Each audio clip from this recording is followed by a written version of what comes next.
Well, former US President Barack Obama gave a warm and towering speech on the legacy of the iconic Nelson Mandela, and it comes at a time when that legacy is being criticized. Obama delivered the 16th Nelson Mandela Lecture to mark what would have been Madiba's 100th birthday. He says Madiba could have ruled for life, but chose not to.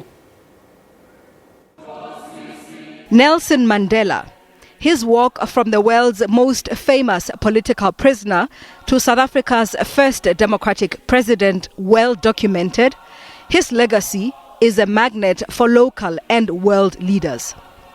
He had to find a way of cutting across embedded histories, structures of governing, and the human attitudes they had given life to over time.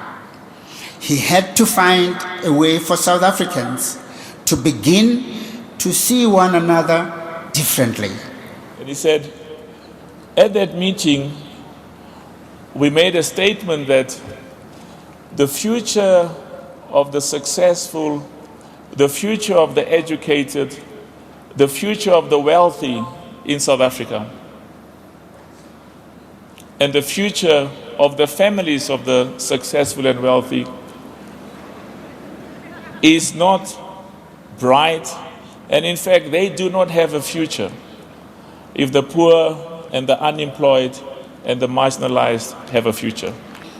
He was cognizant of the fact that he was a flawed human being and said in many occasions that he was not a saint.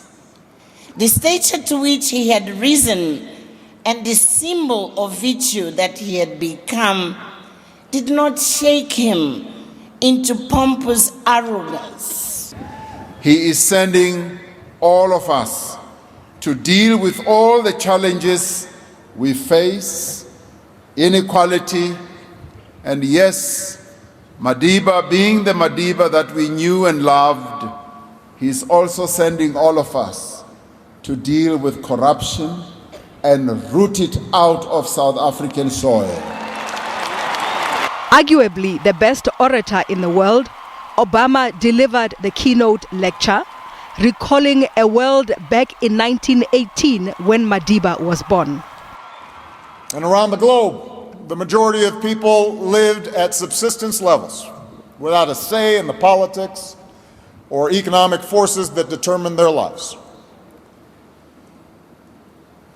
Often they were subject to the whims and cruelties of distant leaders. The average person saw no possibility of advancing from the circumstances of their birth. Women were almost uniformly subordinate to men. He likened Madiba's release to a period where dictatorships fell to democracies, market-based principles unleashed entrepreneurship, and scientific breakthroughs gave starving nations the ability to feed themselves, but some challenges remained nevertheless. It is a plain fact that racial discrimination still exists in both the United States and South Africa. And it is also a fact that the accumulated disadvantages of years of institutionalized oppression have created yawning disparities in income and in wealth and in education and in health, in personal safety, in access to credit. Women and girls around the world continue to be blocked from positions of power and authority. They continue to be prevented from getting a basic education. They are disproportionately victimized by violence and abuse. They're still paid less than men for doing the same work. That's still happening. And a warning about the changing forces in the world.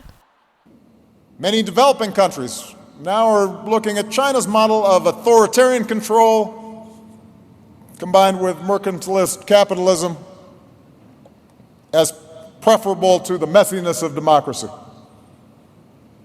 Who needs free speech as long as the economy is going good? The free press is under attack. Censorship and state control of media is on the rise.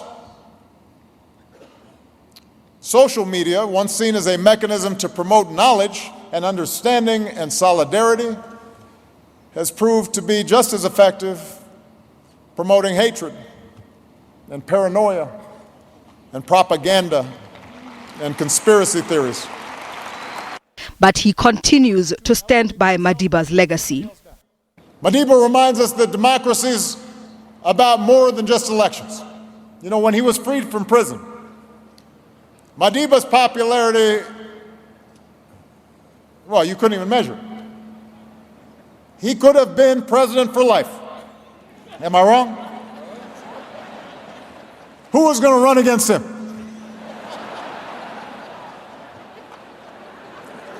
I mean, Ramaphosa was popular, but come on. Plus, he was too young. Had he chose, Madiba could have governed by executive fiat, unconstrained by checks and balances. But instead, he helped guide South Africa through the drafting of a new constitution. Obama has called on the continent and the world to cultivate young leaders and more international cooperation as a vision for the future. Ntakwana Ngatani, SABC News, Johannesburg.